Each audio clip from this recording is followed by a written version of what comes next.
June 19 Kerala ഗ്രന്ഥശാല സംഘത്തിന്റെ സ്ഥാപകനായ PN പണിക്കരുടെ ജന്മദിനമാണ് വായനാ ദിനമായി ആചരിക്കുന്നത്. വായനയുടെ പ്രാധാന്യം വരും തലമുറയ്ക്ക് പഠിപ്പിച്ചു കൊടുക്കാൻ എന്തുകൊണ്ടും യോജിച്ചതില്ല.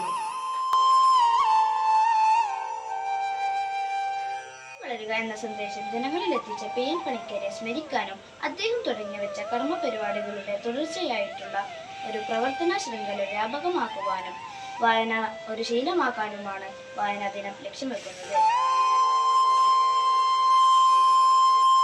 തലമുറയ്ക്ക് വായനയിൽ കമ്പം കുറയുമ്പോഴും പലർക്കും പുസ്തകങ്ങൾ ഗൃഹാതുരമായ ഓർമ്മയുടെ ഭാഗമാണ്. ജ്ഞാനവിജ്ഞാന സമ്പാദനത്തിന് ഒരു കാലത്തും മുഖ്യ സ്രോതസ്സായിരുന്ന വായന അങ്ങനെ വേഗം മറക്കാവുന്നതുമല്ല.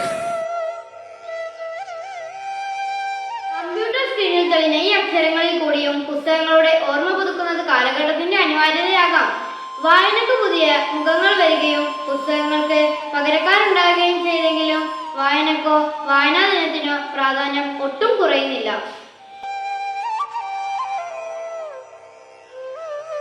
ലോക ക്ലാസിക്കുകൾക്ക് ഇന്റർനെറ്റ് രൂപങ്ങൾ വരുമ്പോഴും കൃതികൾ ഇന്റർനെറ്റിലൂടെ കണ്ടെത്തി പ്രസിദ്ധീകരിക്കുമ്പോഴും എന്തിനെന്നറിയാതെ പുസ്തകങ്ങളിലേക്ക് ഒരു മടക്കയാത്ര കാലം ആഗ്രഹിക്കുന്നുണ്ടാവാം. അച്ചടിച്ച അക്ഷരങ്ങളുടെ തറവാടിത്വവും വിശ്വാസ്യതയും പാരമ്പര്യവും അങ്ങനെയല്ലാത്ത അക്ഷരങ്ങൾക്ക് അവകാശപ്പെടാൻ ഇതുവരെ സാധിക്കാത്തതിനാലാകാം അത്.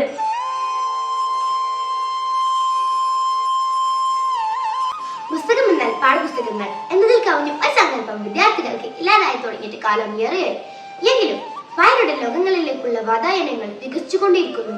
ഇനിയും അസ്തമിക്കാതെ വായന അപൂർവ വസ്തുവുമായി മാറാതിരിക്കാൻ വായന ദിനങ്ങൾ കാരണമാകട്ടെ.